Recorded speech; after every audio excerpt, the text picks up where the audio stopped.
నేను నా గోవా ట్రిప్ని మీకు అందరికీ చూపిద్దాం అనుకుంటున్నాను. మామూలుగా ఉండదు మరి. మీరు ఇవన్నీ చూడండి, మంచిగా ఏ ప్లేస్ అయితే మీకు మంచిగా నచ్చుద్దో దానికి వెళ్ళండి. నాకు కొన్ని ప్లేసెస్ గుర్తున్నాయి, కొన్ని ప్లేసెస్ గుర్తులేవు. నాకున్న ప్లేసెస్ నేను కింద టెక్స్ట్లో రాస్తాను. Next Chapora fort.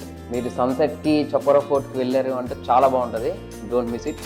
నా ఫస్ట్ గోవా ట్రిప్ కోసం ఎందుకు 7 days ప్లాన్ చేసుకోకూడదు, ఎందుకు 2-3 days మాత్రమే ప్లాన్ చేసుకోవాలి ఇది చెప్తా. ఈ గోవాలో ఎంజాయ్ చేయాలి అంటే మంచిగా 2 places ఎంచుకోండి. 7 daysలో 3 days మాత్రమే మనం ఎంజాయ్ చేస్తాం.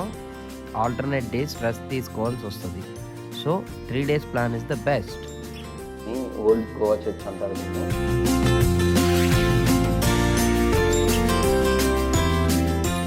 నా స్కూబా డైవింగ్ ఎక్స్పీరియన్స్ చూడండి. నేను ఏదో చాలా ట్రై చేశాను.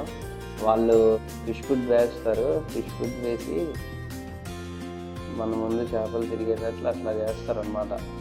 సూపర్ అని చూపిస్తే ఓకే అన్నమాట. థమ్స్అప్ అని చూపించామంటే it's danger, they will take you out. మీరు థమ్స్అప్ చూపించకూడదు.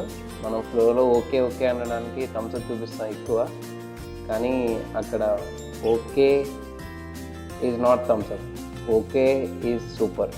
గోవా మొత్తం బాగుంటుంది.